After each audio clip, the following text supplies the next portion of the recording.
Daniel in the lion's den. A new king ruled in Babylon, and this king especially loved Daniel. Daniel, an Israelite in Babylon, he was very honest, always told the truth, and the king could trust him. And so the king wanted to put him in charge of everything in the kingdom. But the king's other helpers, of course, were jealous, and they hated Daniel. And so they went to the king and said, "Make a new proclamation. Order that everyone worship only you, O king, as God." And the king foolishly said, "Okay." So he issued this proclamation, "People will worship only me." Now Daniel went home to his home, opened the doors and windows. Interesting. In other words, so that people could see, and worshipped his God rather than the king. The helpers went to the king and told the king what he had done, that he had disobeyed the law.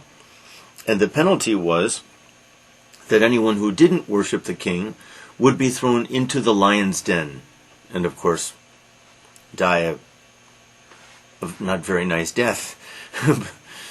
Okay, so he must be punished. The king was saddened by this. He was sad because he loved and admired Daniel, but he had to do it. So he said, "Okay, throw Daniel into the lion's den. Daniel, pray to your God, and I hope your God rescues you."